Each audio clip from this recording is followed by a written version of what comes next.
Now it's time for some TPN Finance on TPN Following.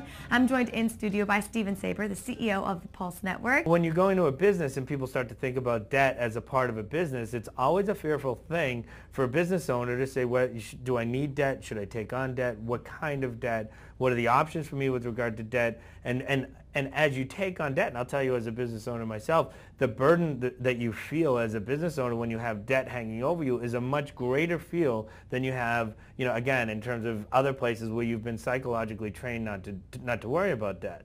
Now, the funny part is when you actually look at, when you go through business training, you go to business school and you learn, a lot of what they teach you about is how to use debt. And a lot of what they'll say to you is if you're not using debt effectively, you're not using all the resources available to you, because at some level debt is potentially a cheap way to get access to capital. Typically debt is used to cover up the cash issues and cover up those cycles. That's one reason. It's used for buying equipment and buying capital expenses, and it's potentially used to grow things. If you're trying to hire people for growth and you want to fuel growth, it's a great way to do it. Or it's used for acquisition. So debt can be used in a bunch of different ways.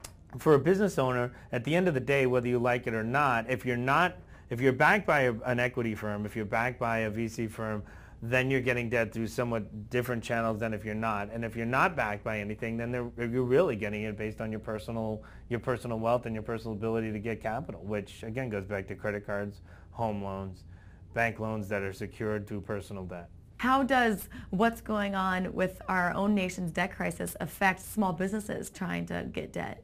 Well, it affects in two ways. The first way is if interest rates change. So clearly if interest rates go up, now the Fed announced that interest rates aren't going to move, so theoretically you won't see an interest rate. You won't see it directly related to what the Fed's doing, but if interest rates were to go up, then obviously capital costs more. The bigger issue is if access to capital becomes harder. So if banks start to tighten, and there's some articles out there right now that are saying that lenders and financial institutions are starting to tighten up a little bit again because they're starting to worry about whether or not capital can be repaid. It's kind of funny because if you look at, people say, oh, it's amazing that this culture is more successful in launching their own businesses, or you see a lot more immigrants who come in and they'll launch their own business. And the reason is because their fear of debt and their fear of failure is a lot less because they're willing to risk more. And so it's a risk-reward game, and what you need to figure out as a business owner is what's the balance I'm willing to take.